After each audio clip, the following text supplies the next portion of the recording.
हे इथे तुमच्यासाठी कोस्टल रोड बांधतायत, आम्हीच त्याची स्तुती करतो. आमचा मराठी माणूसच स्तुती करतो, छान झालाय ना रस्ता, अरे तो तुझी वाट लावायला झालाय. तुला कल्पना नाही तो रस्ता कशासाठी झालाय. तो तुमच्यासाठी झालेला रस्ता नाहीये, तो बाकीच्यांना आत येण्यासाठी आणि तुम्हाला बाहेर जाण्यासाठीचा रस्ता आहे. तो आम्हाला जो अंदाज येत नाही, आमच्या दरवाज्यावरती जोपर्यंत टकटक होत नाही तोपर्यंत आम्हाला समजतच नाही. आज सगळ्या शहरांमधल्या सगळ्या जमिनी चालल्या आहेत. हे अडाणी सारखे उद्योगपती सगळे घेत बसले आहेत, सरकार न बघता सह्या करतंय. हा सगळा पाडा मी मागच्या वेळेला वाचला होता. त्याच्यात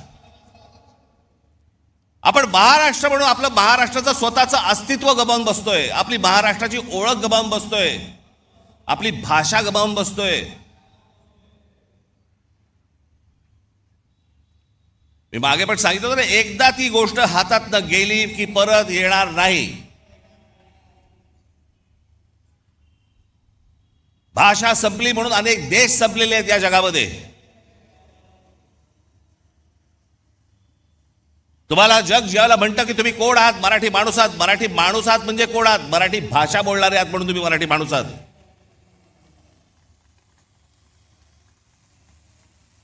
मी काय काय व्हिडिओज बघतो, अनेक लोक काही काही भांडण चालू असतात, मारामारी चालू असतात आणि आपलेच मराठी हिंदीमध्ये बोलत असतात.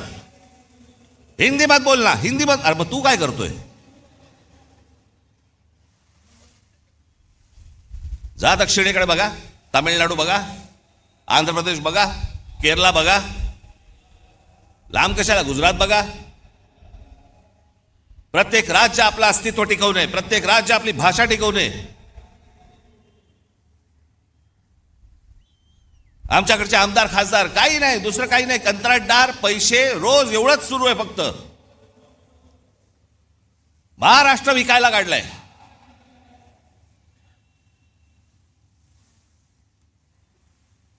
आज मुख्यमंत्र्यांकडे गृह खातं आहे.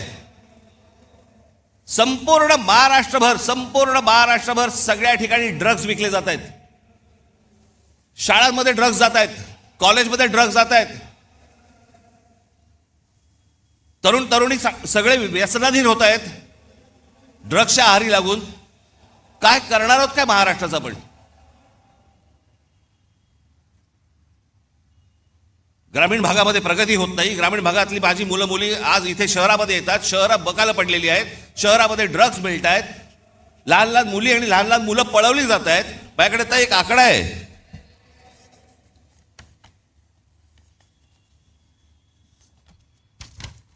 नोव्हेंबर डिसेंबर या महिन्यातल्या 36 दिवसांमध्ये, गेल्या आता नोव्हेंबर डिसेंबरच्या या 36 दिवसांमध्ये केवळ मुंबईमध्ये 82 मुलं बेपत्ता झाली. जानेवारी ते नोव्हेंबर 2025 या कालावधीत महाराष्ट्रातील नवी मुंबई शहरात तब्बल 499 मुलांच्या अपहरणाच्या घटना नोंदवण्यात आल्या.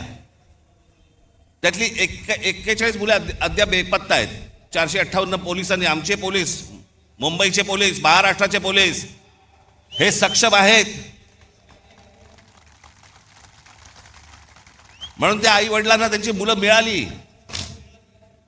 एनसीआरबीच्या आकडेवारीनुसार महाराष्ट्रात दरवर्षी, हे मी तुम्हाला विधानसभेतलं सांगतोय आकडे, विधानसभेमध्ये आत्ता मुख्यमंत्र्यांनी त्यांच्या भाषणामध्ये सांगितलेले आकडे सांगतोय तुम्हाला. एनसीआरबीच्या आकडेवारीनुसार महाराष्ट्रात दरवर्षी साधारण 4,500 ते 5,500 मुले बेपत्ता होतात. काय होत असेल त्यांच्या आई वडिलांना? 4,500 ते 5,500 मुलं बेपत्ता होता. हा महाराष्ट्र, असा होता महाराष्ट्र.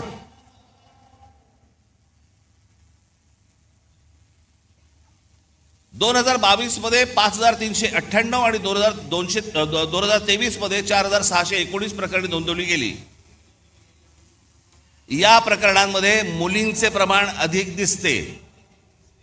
मुंबई हे सर्वाधिक प्रभावित शहर असून येथे दरवर्षी सुमारे 2,000 पेक्षा जास्त मुले बेपत्ता होतात. मुख्यमंत्री देवेंद्र फडणवीस यांनी फेब्रुवारी महिन्यात विधानसभेत दिलेल्या आकडेवारीनुसार.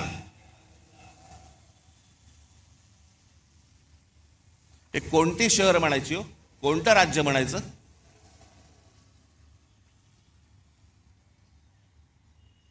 तुमच्या भाषेची हमी नाही, तुमची हमी नाही, तुमच्या पोराबाळांची हमी नाही, कशाचीही हमी नाही, अशी कुठचीही हमी नसलेलं हे या राज्यामध्ये तुम्ही राहताय आणि म्हणायचं आम्ही शिवरायांच्या राज्यात राहतो. हवे होते असते, विधानसभेत जाऊन कापून काढले असते.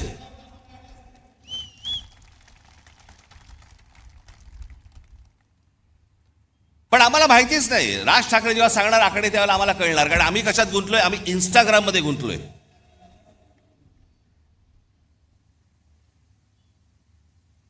आम्हाला कशाची पडलीच नाहीये. आम्ही आमची संपूर्णपणे ओळख विसरून गेलेलो आहोत.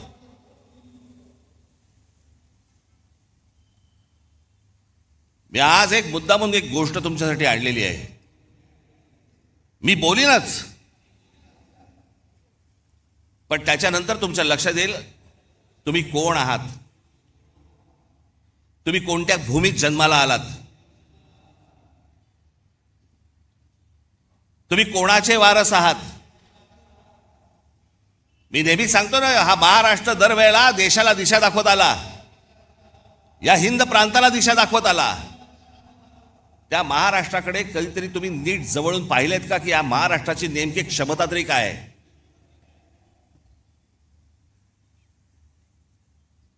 हजारो माणसं आहेत.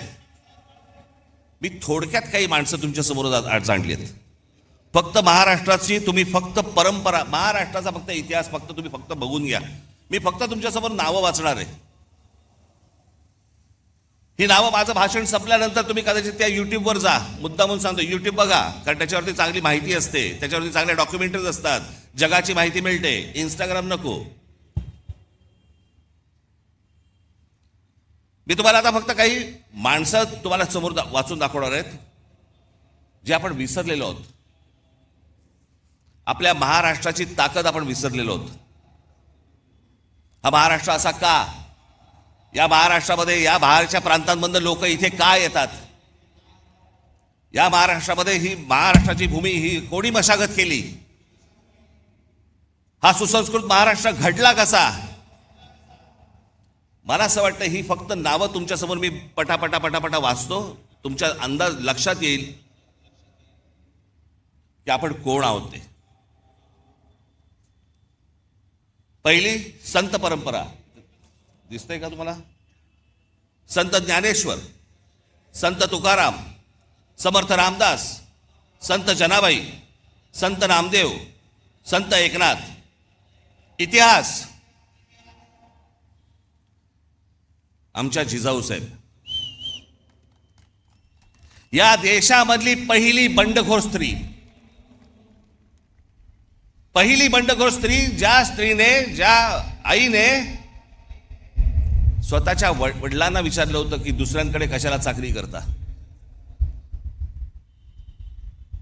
स्वतःच्या नवऱ्याला विचारलं, स्वतःचं राज्य निर्माण करा, दुसऱ्याकडे कशाला जाता. आणि मग एक सूर्य जन्माला दिला. आणि स्वराज्य काय असतं हे त्या मातेने त्या पुत्राकडनं घडवून घेतलं.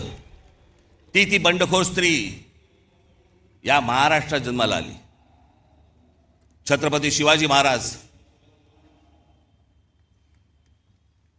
दुसऱ्यांचं नाही, माझं स्वतःचं राज्य पाहिजे, तो स्वराज्य हा शब्द त्यांनी दिला.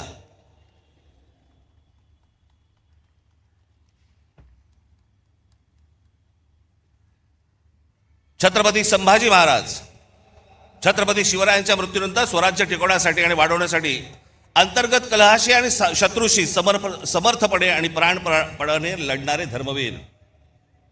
महाराष्ट्र. बाळाजी विश्वनाथ पेशवे योद्धा व मराठा साम्राज्याचे पंतप्रधान होते. मी एक तुम्हाला सर्वांना आज हात जोडून विनंती करणार आहे, ज्यांनी ज्यांनी महाराष्ट्र घडवला ना, ज्यांनी महाराष्ट्र मोठा केला ना, आणि महाराष्ट्रात आज देखील, कृपया आपल्या महापुरुषांकडे आणि कोणाईकडे जातीने पाहू नका.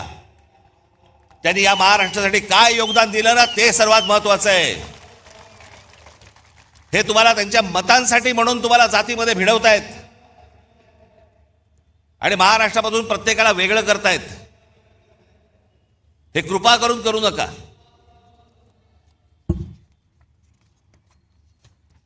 पहिले बाजीराव पेशवे छत्रपती शिवाजी महाराजांनंतर मराठी मुलखात तेवढाच आत्मविश्वास आणि स्वराज्यनिष्ठा निर्माण करणारे आणि मराठी साम्राज्याचा विस्तार करणारे अहिल्याबाई होळकर, मराठा साम्राज्य, शिंदे होळकर नागपूरचे भोसले साम्राज्य, मराठा साम्राज्य संपूर्ण हिंद प्रांतावरती वचक ठेवला. गायकवाड हे गुजरातमध्ये, या राज्याच्या जडणघडणीत गायकवाड घराण्याचा मोठा वाटा. Bank of Baroda, Baroda university आणि गुजरातमध्ये अनेक रेल्वे मार्ग त्यांनी सुरू केले.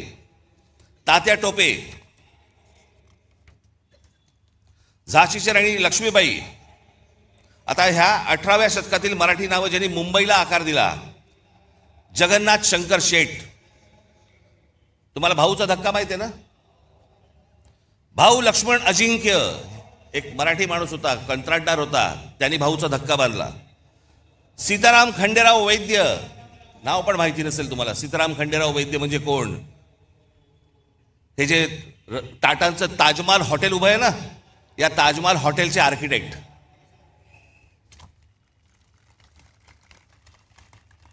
समाज सुधारणा, महात्मा ज्योतिबा फुले, सावित्रीदेवी फुले, महादेव गोविंद रानडे, गोपाळ हरी देशमुख उर्फ लोकहितवादी, लोकमान्य टिळक, गोपाळ गणेश आगरकर, गोपाळ कृष्ण गोखले. माझ्याकडे या सगळ्यांचा इतिहास आहे, परंतु मी प्रत्येकाचा इतिहास सांगत बसलो 12 वाजतील.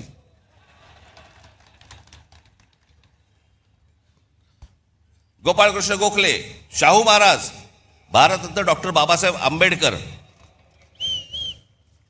क्रांतिसिंह नाना पाटील, स्वातंत्र्यवीर विनायक दामोदर सावरकर, महर्षी विठ्ठल रामजी शिंदे, संत गाडगे बाबा, भारतरत्न महर्षी धोंडो केशव म्हणजे ज्यांनी महिलांचं शिक्षण, त्यांचे हक्क, विधवांना परत पुनर्विवाह करण्यासाठी म्हणून ज्यांनी काम केलं ते हे महर्षी धोंडो केशव कर्वे.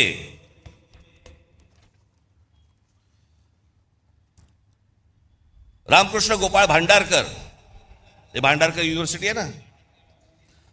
भारतरत्न पांडुरंग वामन काणे, थोर भारतीय प्राच्य विद्या संशोधक, संस्कृत पंडित. धर्मशास्त्राचा इतिहास लिहिला या माणसाने. हे सगळे महाराष्ट्रात जन्माला आले तर. भारतरत्न विनोबा भावे, प्रबोधनकार ठाकरे, तुमचे आजोबा. धर्मातील चुकीच्या रूढी परंपरांवरती प्रहार करणारा हा माणूस. म्हणजे त्यांची पुस्तकं आजही आणून वाचा तुम्ही. अनेक लोक म्हणतात, अनेक जण सांगतात की म्हणे प्रबोधनकार ठाकरे हे ब्राह्मण विरोधी होते. माझे आजोबा कधी ब्राह्मण विरोधी नव्हते, भट्ट भिक्षुकीच्या विरोधात होते. धर्माच्या नावाने जी पिळवणूक व्हायची त्याच्या विरोधातले होते ते कुठच्याही समाजाच्या विरोधातले कधीही नव्हते. पण वाचनामधनं आपल्याला जेवढं हवंय तेवढंच काढून घ्यायचं. त्याच्यामुळे ह्या सगळ्या लोकांकडे पाहताना तुम्ही तुमचे तर्क लावू नका किंवा तुमच्या डोक्यात भरवलेले तर्क लावू नका. स्वतः वाचा, स्वतः पहा. कर्मवीर भाऊराव पाटील, पंडिता रमाबाई, आनंदीबाई जोशी ज्या पहिल्या डॉक्टर झाल्या, ताराबाई मोडक, पंजाबराव देशमुख भारताचे पहिले कृषी मंत्री, चिंतामणराव देशमुख ICS मध्ये पहिला क्रमांक मिळवलेले पहिले भारतीय आणि रिझर्व्ह बँकेचे पहिले गव्हर्नर, शाहीर अण्णा भाऊ साठे, शाहीर अमर शेख, SM जोशी, स्वामी रामानंद तीर्थ, तुकडोजी महाराज, भारतरत्न नानाजी देशमुख, हमीद दलवाई, इरावती कर्वे, दुर्गाबाई भागवत, बाबा आमटे, विसपागे म्हणजे ज्यांनी रोजगार हमी योजना महाराष्ट्रामध्ये आणली आणि नंतर ती संपूर्ण देशभर गेली.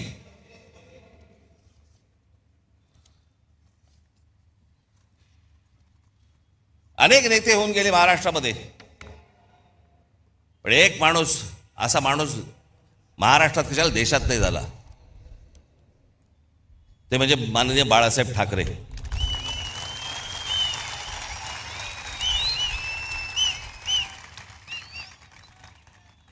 मराठी माणसाच्या मनात जी मराठी अस्मितेचा जो अंगार फुलवला हा पहिला या माणसाने.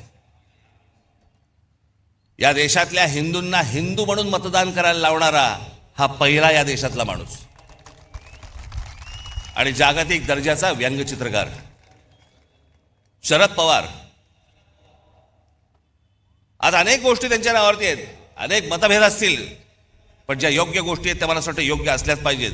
आज आपण रस्त्यावरची फळं पाहतो ना, जे कधी पाहत नव्हतं पूर्वी, आता आपल्या लक्षात पण येणार नाही की हे कधी सुरू झालं. पण आपली गाडी थांबली असताना कोणीतरी येतो, एखादा माणूस स्ट्रॉबेरी घेऊन येतो किंवा काही घेऊन. फलोत्पादन याच्यामध्ये महाराष्ट्रात सर्वात मोठी क्रांती करणारा हा माणूस. जी फळं कधी पाहिली नव्हती ती सर्वसामान्यांना आज मिळायला लागली, त्याच्यामध्ये सर्वात मोठं काम करणारा माणूस. बारामतीमध्ये ज्यांनी शेतीमध्ये AI टेक्नॉलॉजी आणून शेतीमध्ये कशा प्रकारची क्रांती केली, एकदा काहीतरी जाऊन बघून पण या. सहकार चळवळ महाराष्ट्रात उभी राहिली. धनंजयराव गाडगीळ, विठ्ठलराव विखे पाटील, तात्यासाहेब कोरे.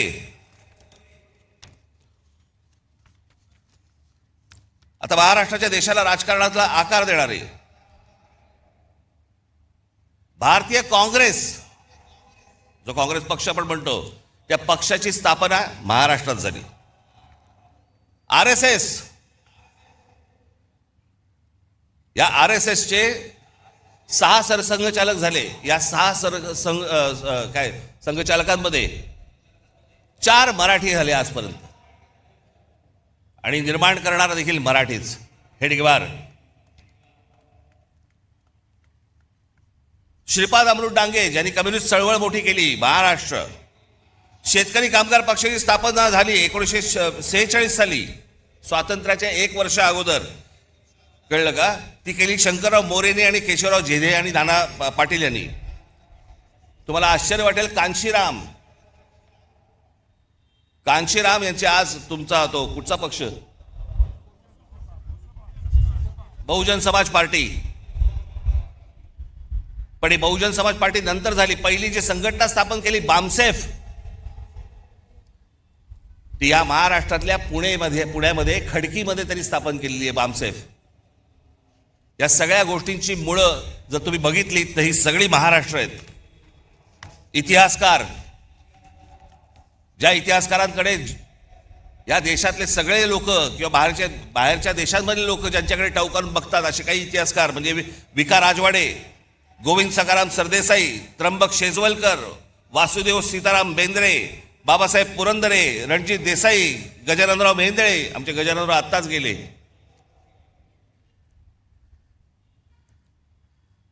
अनेकदा त्यांच्या भेटी व्हायच्या गजाननरावांच्या. काही विचारलं की ते एकच गोष्ट सांगायचे, एवढं आहे, बाकी इतिहासाच्या पानात कुठेही नाही. जेवढं खरं आहे तेवढा इतिहास ते सांगायचे. या सगळ्यांची जरा एकदा कधीतरी बघा. नुसत्याच मिरवणुका काढून, गुलाल उधळून, झेंडे उधळून काही होणार नाही आपलं. शिवाजी महाराजांचा जय जयकार, बाबासाहेब आंबेडकरांचा जय जयकार, आमच्या ज्योतिराव फुलेंचा जय जयकार. आपण काय झालंय, महाराष्ट्र प्रतिमांमध्ये अडकलाय. महाराष्ट्र ज्या दिवशी यांच्या प्रतिभेमध्ये अडकेल ना, त्या दिवशी परत आपल्याला गतवैभव प्राप्त होईल. नुसते आमच्याकडे प्रतिमा आहेत, प्रतिमांचं पूजन करतोय आम्ही. सायन्स, डॉक्टर वसंत गोवारीकर.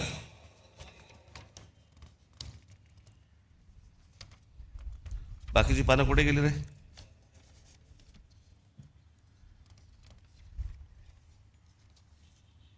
त्याचे पानं नाही आहेत, बाकीची तिकडे आहेत का?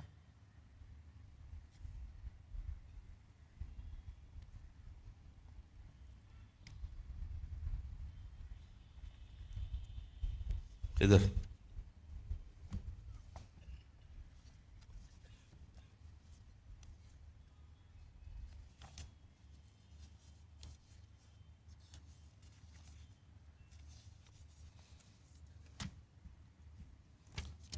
सायन्स अँड टेक्नॉलॉजी, वसंत गोवारीकर, जयंत नारळीकर, रघुनाथ माशेलकर, विजय भटकर.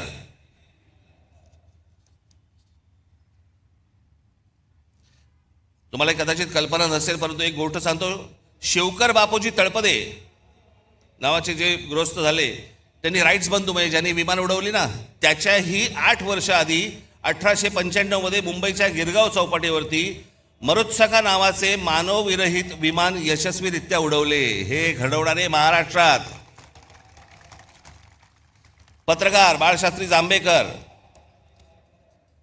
नारायण दीनानाथ वेलकर. तुम्ही म्हणाले कोण आहेत नारायण दीनानाथ वेलकर? तुम्ही जर ऐकाल तर तुम्हाला प्रश्न पडेल, हे आपल्यापर्यंत आलं कसं नाही अजूनपर्यंत. टाइम्स ऑफ इंडियाचे संस्थापक मालक. 1840 मध्ये मुंबईचे पहिले भारतीय महापालिका आयुक्त ते जेई ब्रेनन या ब्रिटिश व्यक्तीसोबत 1838 साली त्यांनी बॉम्बे स्टँडर्ड हे वृत्तपत्र सुरू केले, जी कंपनी 1860 पर्यंत त्यांनी चालवली आणि पुढे रॉबर्ट नाईट या ब्रिटिश व्यक्तीने ते विकत घेतलं आणि त्याचं नाव टाइम्स ऑफ इंडिया असं ठेवलं. सुरू करणारा मराठी माणूस कृष्णाजी प्रभाकर उर्फ काकासाहेब खाडीलकर. आचार्य आत्रे, नावाजलेले अभ्यासक माधवराव गाडगीळ, पर्यावरणावरचा अभ्यास, माधवराव चितळे, पाणी या विषयावरचा अभ्यास. म्हणजे जगभरामध्ये या लोकांना काय किंमत आहे ना, आपल्याला अंदाज पण नाही याचा, फक्त आमच्याकडेच किंमत नाही. पांडुरंग सदाशिव खानखोजे. चित्रपट दादासाहेब फाळके. एखादे दे रे मला येत ठेवायला यायला.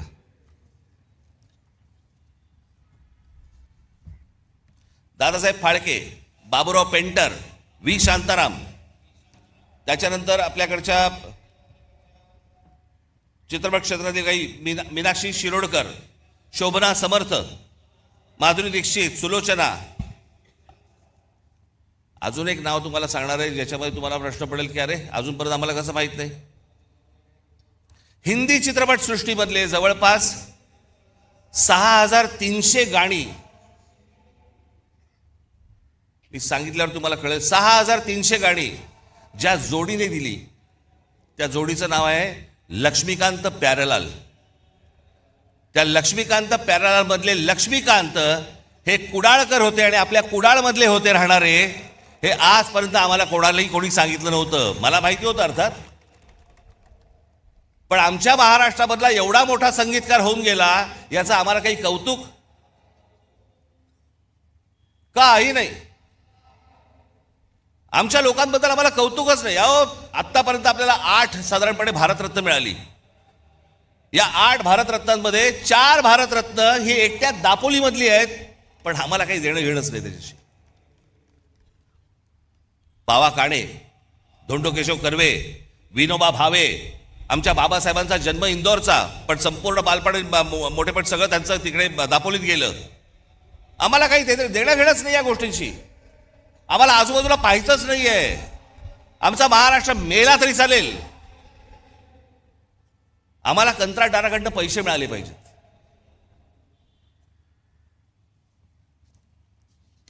सी रामचंद्र, या महाराष्ट्राचा सगळ्यात मोठा सुपरस्टार दादा कोंडके, ज्यांनी छाप पाडली, या देशावरती छाप पाडली. निळू फुले, नाना पाटेकर, अमोल पालेकर, अशोक सराफ, आशुतोष गोवारीकर. गायक भारतरत्न पंडित भीमसेन जोशी, लता मंगेशकर, आशा भोसले, कुमार गंधर्व, किशोरी आमोणकर, जितेंद्र अभिषेक. चित्रकार दीनानाथ दलाल, वासुदेव गायतोंडे, माधव सातवळेकर. मी एकेकावरती, या एकेका माणसावरती मी एक तास बोलू शकतो. पी ए धोंड, आचरेकर, सडवेलकर, एस एम पंडित. तुमच्यापैकी बरेच जण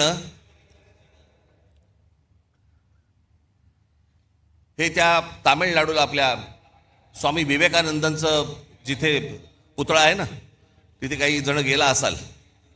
मी गेलो होतो. पुतळा पाहिल्यानंतर मी असा उलटा मागे फिरलो. मागे वळलो तर तिथे 2 पेंटिंग्स होती. एक परमहंसांचं होतं आणि एक त्यांच्या पत्नीचं होतं. पण मी जवळ जाऊन पाहिलं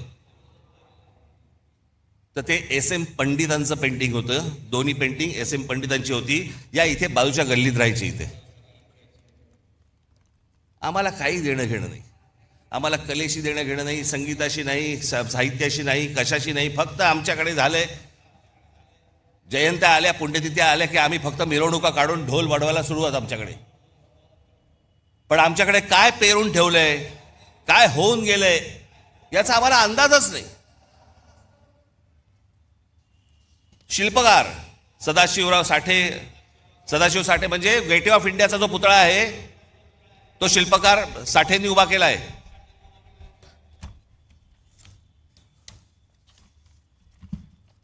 त्याच्यानंतर राम सुतार. राम सुतार म्हणजे कोण? ज्यांनी एक मोठा पुतळा बांधला, तो पुतळा चीनमध्ये गेला आणि चीनमध्ये जाऊन त्याचा एक भव्य मोठा पुतळा बांधला गेला, तो सरदार वल्लभभाई पटेलांचा, जो आता गुजरातमध्ये आहे. तो आमच्या राम सुतारांनी उभा केला. आम्हाला काही देणं घेणं नाही. उद्योग, शंतनुराव किर्लोस्कर, आबासाहेब गरवारे, रघुनाथराव चितळे, बीजी शिर्के. बीजी शिर्के म्हणजे या इमारतींना ज्या विटा वापरल्या जातात ना, सिपोरेक्षा, ते बनवणारे बीजी शिर्के. दाजी काका गाडगीळ, काल निर्णयचे जयंतराव साळगावकर, केसरी पाटील, राजा पाटील, ज्यांनी मराठी माणसाला जग दाखवलं. एच.एस. केळकर, आम्हाला माहित नाही, फक्त आम्हाला कॉलेज माहिती आहे ठाण्याचं. एस.एच. केळकर हे परफ्युमरीज म्हणजे अत्तराच्या व्यवसायातले जुने माणसं.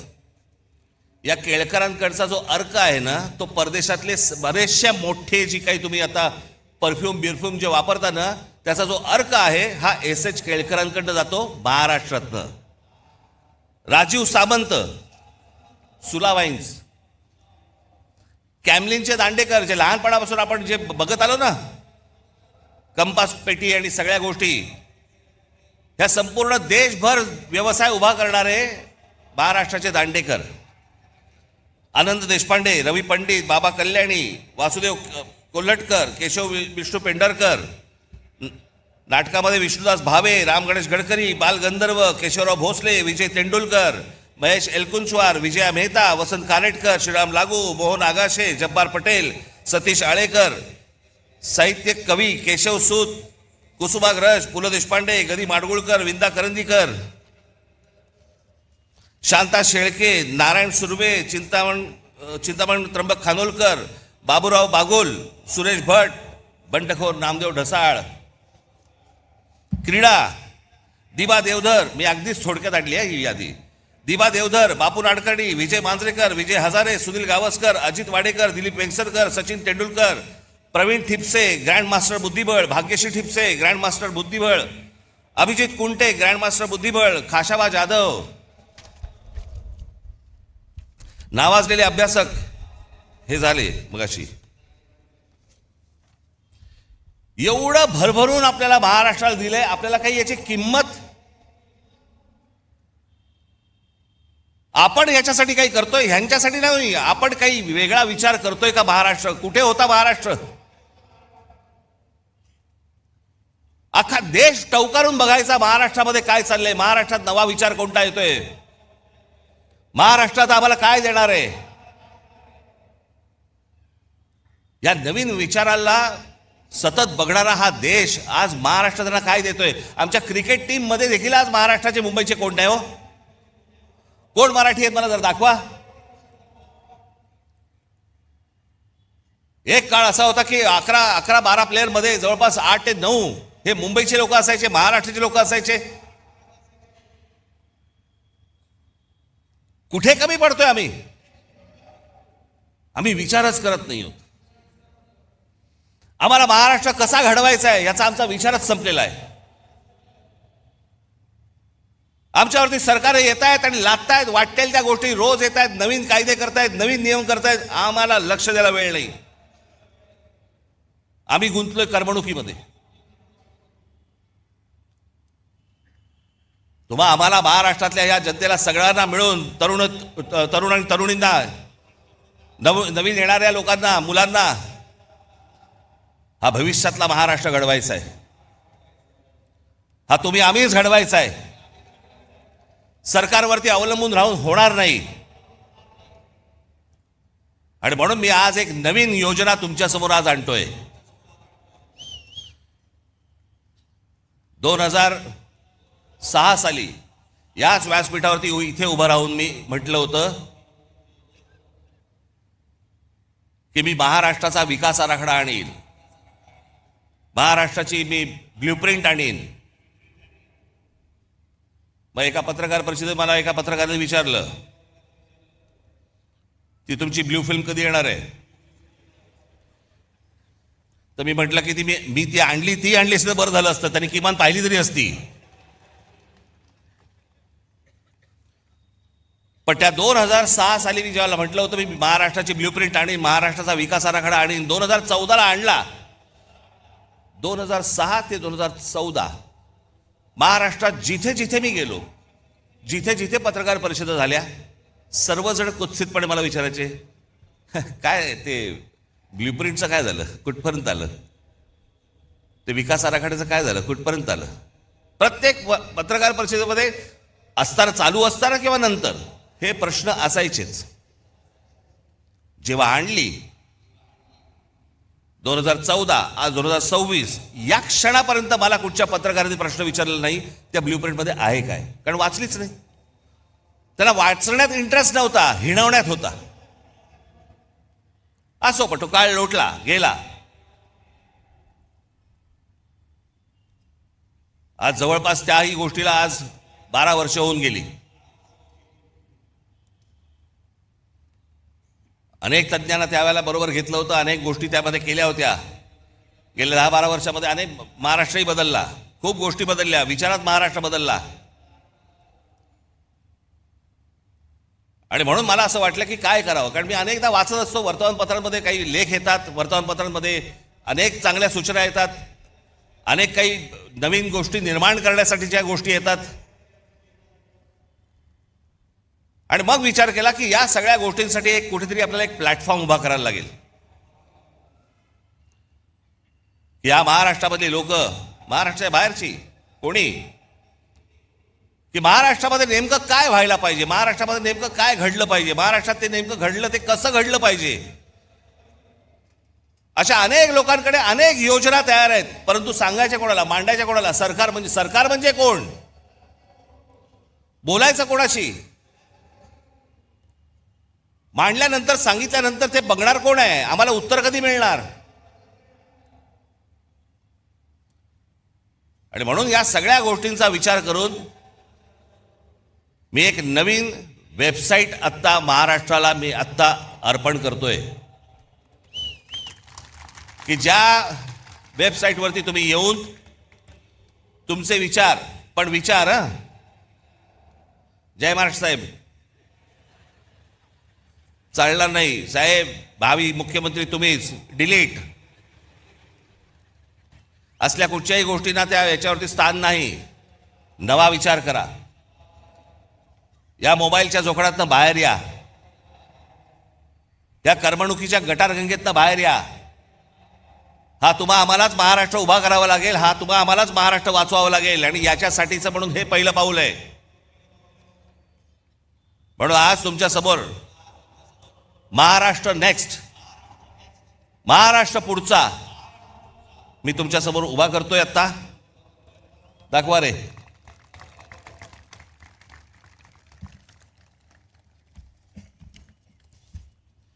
याच्यामध्ये हे सुरू झाल्यावरती एक तुम्हाला ऑप्शन्स आहेत, मराठी आणि इंग्रजी. त्याच्यामध्ये तुम्ही मराठीमध्ये गेलात की त्याच्या बाजूला एक ऑडिओ फिल्म आहे, ही वेबसाईट कशी वापरायची. त्याच्यामध्ये आपल्या कल्पना नोंदवण्यासाठी म्हणून मी काही खाली विषय दिलेले आहेत, 27 विषय आहेत. ते 27 विषय फक्त मी तुम्हाला वाचून दाखवतो, ज्याच्यामध्ये ज्या ज्या आपल्या स्वतःच्या कल्पना असतील, ज्या काही नवीन आपल्याला निर्माण करायचं असेल ते तुम्ही मांडू शकता. आपण म्हणजे आम्ही तुमच्यामधले आणि सरकारमधले फक्त वाहक असू. आणि सरकारकडनं ही गोष्ट कशी करून घ्यायची जर ती योग्य असेल, कारण हे पहिलं जाणार हे तज्ज्ञांकडे, त्या तज्ज्ञांच्या कमिटीकडनं ज्यावेळेला ते मंजूर होणार त्याच्यानंतर हे सरकारकडे जाणार.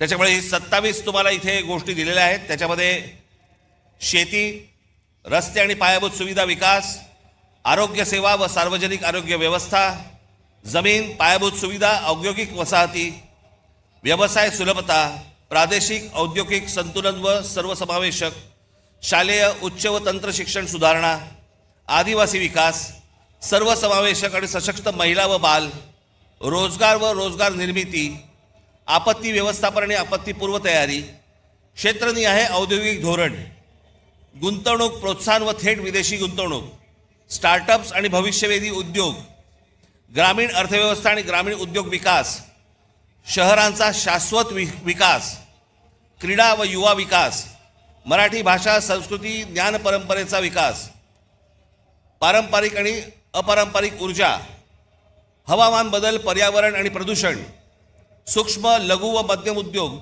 आणि विकास, औद्योगिक कायदे सुधारणा, शाश्वत हरित व पर्यावरणपूरक औद्योगिक विकास, सिंचन, जलव्यवस्थापन व जलसुरक्षा, समृद्ध, स्वावलंबी आणि शाश्वत ग्रामविकास, पर्यटन विकास, कायदा आणि सुव्यवस्था. याच्यामध्ये तुम्ही आतमध्ये गेल्यानंतर आपली कल्पना इथे पुढे नोंदवायची तुम्हाला येईल. त्या प्रत्येक गोष्टीमध्ये 27 गोष्टीमध्ये त्याच्या उपशाखा आहेत.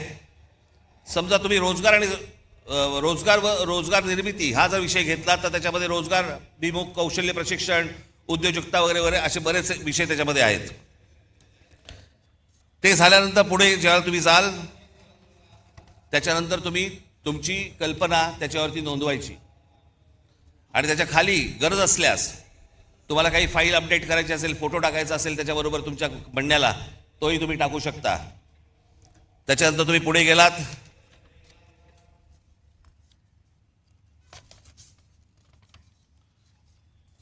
ती फाईल तुम्ही सबमिट केलीत की त्याच्यानंतर तुम्हाला मोबाईल नंबर येईल तुमचा, तो टाकायचा आहे. मोबाईल नंबर आल्यानंतर तुम्हाला एक OTP येईल तुमच्या मोबाईलवरती, तो भरायचा आहे. तो भरला की तुमचं संपूर्ण नाव, पत्ता आणि सर्व माहिती याच्यावरती द्यायची आहे. एक तुम्हाला सांगतो सर्वांना, आज तुम्ही इथे आज जे ऐकत आहात ते ऐकत आहात, टेलिव्हिजनवरती जे ऐकत असतील, बघत असतील, त्यांनाही माझं सांगणं आहे, तुम्ही सांगेपर्यंत तुमचं नाव आणि पत्ता आणि मोबाईल नंबर हा सरकारला दिला जाणार नाही. उद्या तुमची कल्पना जर समजा आवडली आणि त्याची जर समजा अंमलबजावणी करायची ठरली आणि त्यांनी विचारलं हा माणूस कोण आहे, तुम्हाला विचारलं जाईल की तुमचं नाव आणि नंबर द्यायचा आहे का. त्याच्यामुळे ती गोष्ट गुपित राहील, पुढे जाणार नाही. त्याच्यानंतर ढकला. आज महाराष्ट्रामध्ये सगळ्याच गोष्टींची कमतरता आहे. कोणाला काही कळत नाही. जो येतोय, कोणतरी येतो, नवा काहीतरी सांगतो, त्याच्याबरोबर कंत्राटदाराला कामं दिली जातात. आपलं ऑइल बाहेरून येतं, आपला गॅस बाहेरून येतो, आपल्याकडे अनेक गोष्टी बाहेरून येतात. मग आपल्याकडे एक काहीतरी टुणटुणं वाजवलं जातं. ते टुणटुणं आहे चांगलं, पण वापरात येऊ शकत नाही, आणि ते म्हणजे स्वदेशीचं. काय करायचं त्या स्वदेशीचं मला जरा सांगा. हा देश ज्याच्यावरती चालतो ते ऑइल पण तुमचं बाहेरून येतंय, तर काय करायचं. मग यासाठी म्हणून ही शहरं उभी करताना, जसं आज दुबई आहे, अबुधाबी आहे, अनेक देश आहेत की ज्यांनी बाहेरचे मेंदू आणले. आज संपूर्ण दुबई जी उभी आहे हे कोण करते? अरब करतायत, अमेरिकन लोक आहेत, ब्रिटिश लोक आहेत, फ्रेंच लोक आहेत, अनेक लोक आहेत. जगभरातल्या लोकांचे मेंदू आणले आणि त्यांनी त्यांचं एक देश, शहर उभं केलं. आमची शहरं कार्य उभी करतायत. आमच्या शहरांना उभं करण्यासाठी, आमच्याकडे चांगलं व्यवस्थापन होण्यासाठी, आमच्या भविष्यातल्या पिढ्यांना चांगलं आयुष्य जगण्यासाठी म्हणून आम्ही का नाही बाहेरून मेंदू आणत आहोत? कसली लाज वाटते. बाहेर जाऊन नुसते पैसे आणण्यापेक्षा बाहेर जाऊन जर मेंदू आणलेत तर ह्या महाराष्ट्राला उपयोगाचे आहेत. नुसते पैसे काय करायचे पैशांचं? हे सगळे ते निवडणुका आल्या गेल्या, झालं, शिमगे झाले, सगळं झालं. आपण जे उभे आहोत हे लक्षात ठेवा, हे महाराष्ट्रासाठी उभे आहोत. आणि मी जे बोलतोय तुम्हाला आत्ता, हे तुमच्या टाळ्यांसाठी बोलत नाहीये.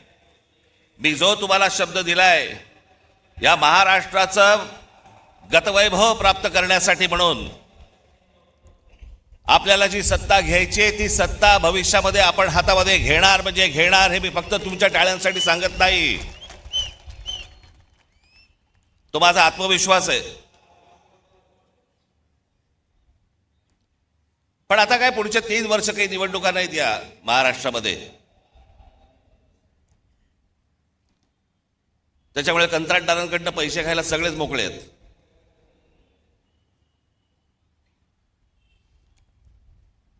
आज देशातही एक धाकधूक सुरू आहे, भीषण परिस्थिती आहे. गॅस मिळत नाहीयेत. नेहमी नॉर्मलला असणारी लोक सध्या गॅसवर आहेत.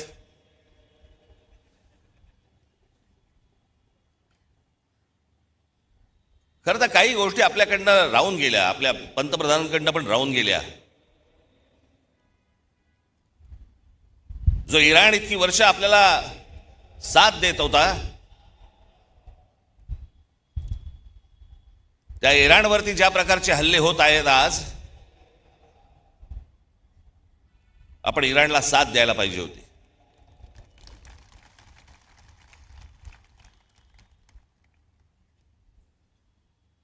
या देशामध्ये येणारं सगळं बरचसं तेल हे इराणमधनं येतं, ते आपल्याला रुपयामध्ये देतात, देत आले. पुढचं मला माहित नाही. पण खामेनी गेल्यानंतर देखील आपल्या देशाच्या पंतप्रधानांनी कुठचंही निषेधाचं एक स्टेटमेंटही काढलं नाही. हल्ल्यावरती कुठचं स्टेटमेंट काढलं नाही. जो देश आजपर्यंत जम्मू काश्मीरच्या प्रश्नावरती देखील आपल्याला पाठिंबा देत आला, भारताला पाठिंबा देत आला, त्यांच्या मागे आपण आज अडचणीच्या काळामध्ये उभे राहिलो नाही, याचा त्रास निश्चित भविष्यात होणार आपल्याला.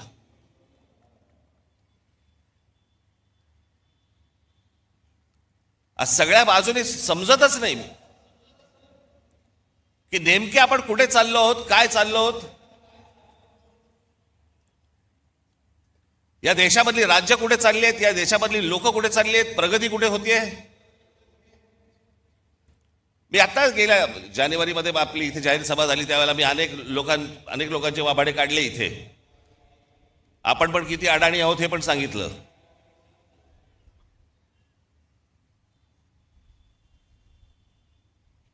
हे जे मी तुम्हाला सांगतो हे लक्षात ठेवत जाय, विसरत जाऊ नका.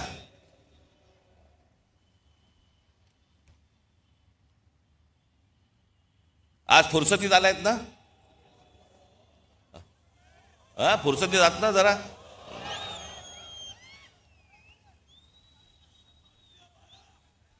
काय उद्या 12 वाजे मी एकट्याने भाषण करत बसायचं. तुला काय बसून ऐकायला.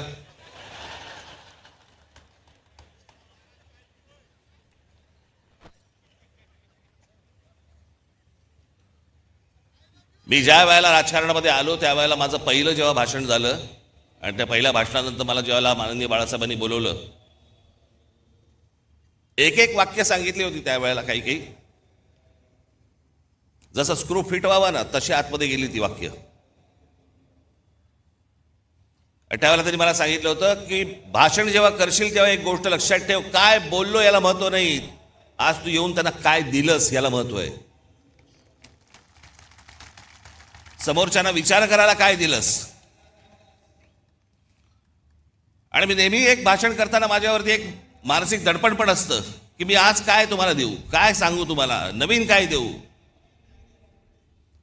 ज्याच्यातनं तुम्ही विचार करायला लागाल. हे सरकार विचार करायला लागेल.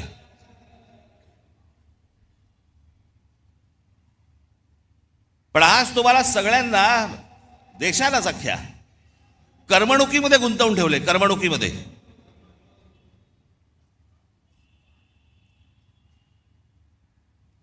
IPL चालू आहे, मग अजून कुठचे पिक्चर येत आहेत, मग ते हाऊसफुल जात आहेत, मग टेलिव्हिजनवरती. मी आज तुम्हाला सगळ्यांना एक नम्र विनंती करणार आहे, महाराष्ट्राच्या हितासाठी नम्र विनंती करणार आहे.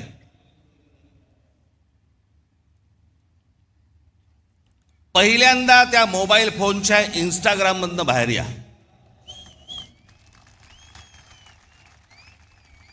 सकाळी संडास नाही, लवकर बाहेर याल.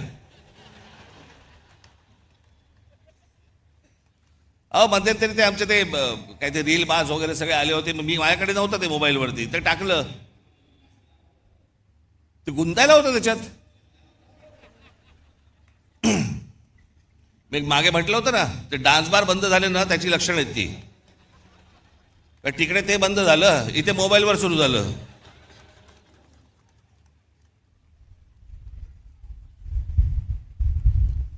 हे मी तुम्हाला का सांगतोय, कारण तुम्हाला गुंतवून ठेवलंय आतमध्ये. तुम्हाला ह्या सगळ्या करमणुकी आणि या सगळ्या गोष्टींमध्ये गुंतवून ठेवायचं आणि सरकारला तुम्ही प्रश्न नाही विचारायचे. सरकारला तुम्ही प्रश्नच विचारता कामा नयेत. तुम्ही इतके अडकून आतमध्ये गेले पाहिजेत की त्या गोष्टींचा विचारही तुम्ही मनामध्ये आणता कामा नये. याच्यासाठीचं हे डिझाईन आहे.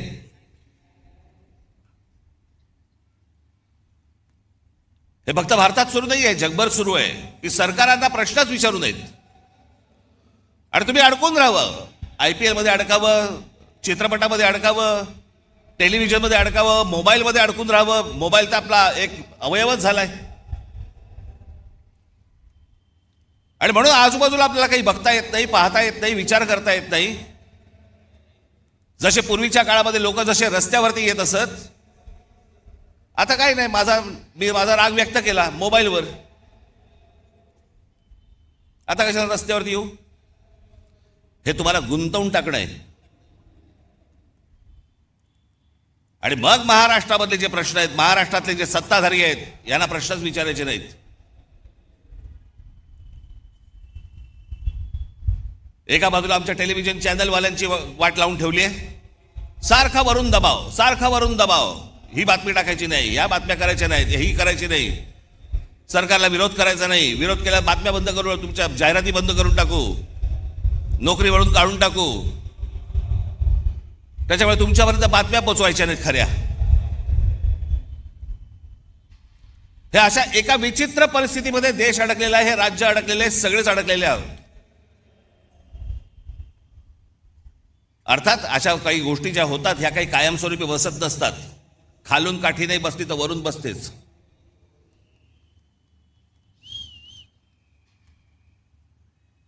पण ह्या सतत गोष्टी मी तुम्हाला सतत का सांगतोय, ह्या डोक्यात ठेवल्या पाहिजेत तुम्ही. या करमणुकीच्या या गटारगंगा ज्या आहेत ना, या तुम्ही नका वाहत जाऊ.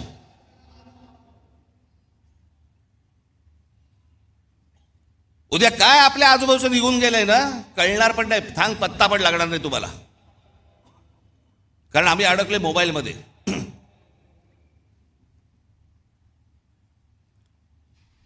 आज काय महाराष्ट्राची परिस्थिती होऊन बसली आहे.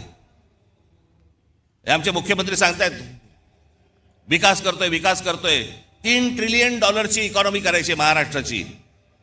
11 लाख कोटीचं कर्ज आहे महाराष्ट्रावरती. 11 लाख कोटी. पृथ्वीराज चव्हाण ज्यावेळेला मुख्यमंत्री होते त्यावेळेला 2 लाख कोटीचं कर्ज होतं. त्याच्यानंतर हे 2014 ते 2026 मध्ये हे सगळं कर्ज 11 लाख कोटीवरती गेलं.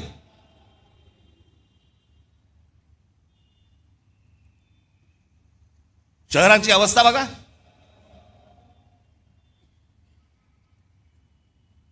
पिझ्झा मागवला तर 10 मिनिटात येतो, पण तुम्हाला 10 मिनिटात कुठे जाता येत नाही. सगळीकडे ट्रॅफिक जॅम, फुटपाथ भरलेले.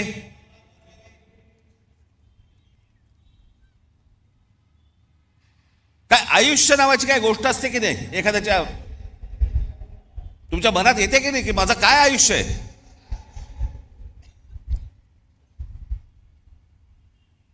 आज हे ब्रिटिशांच्या काळामध्ये त्यावेळेला हे मैदान उभं राहिलं म्हणून आज हे मैदान आहे. नाही तर अशी मैदानं कुठे आहेत मला जरा सांगा. जी मैदानं उभी राहिली आहेत ते त्या त्या काळात उभी राहिलेली आहेत.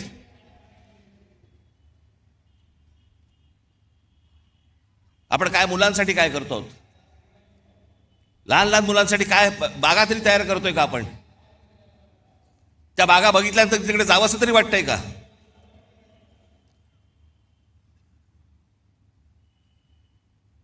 आज शहराची आज संपूर्णपणे शहर अख्खी कोलमडून पडलेली आहेत.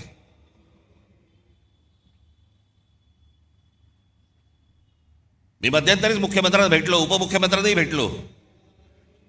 या शहरांचा ट्रॅफिकचा प्रश्न, गाड्या, उद्या मी तुम्हाला सांगतो अशी जर परिस्थिती जर अजून 5-10 वर्ष राहिली ना, घरातनं निघाल आणि तिकडेच असाल, हलता येणार नाही तुम्हाला. सगळंच गमावून बसतोय आपण, सगळं आपल्या हातातनं गमावून बसतोय.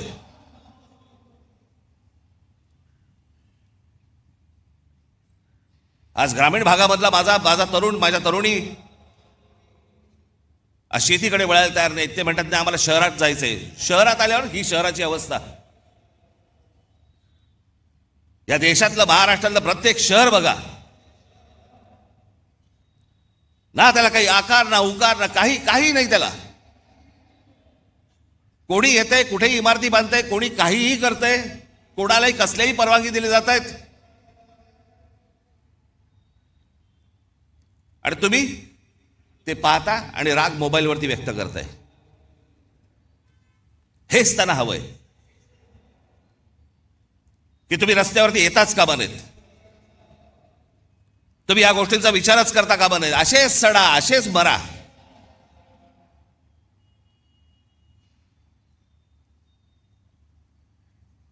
तीन वेळा आजपर्यंत कर्जमाफी झाली शेतकऱ्यांची, 3 वेळा. पण या देशामध्ये सर्वाधिक शेतकरी आत्महत्येचा आकडा महाराष्ट्रात आहे. दररोज आत्महत्या होत आहेत, रोज शेतकरी आत्महत्या करतायत, कोणाला काही पडलेलं नाहीये.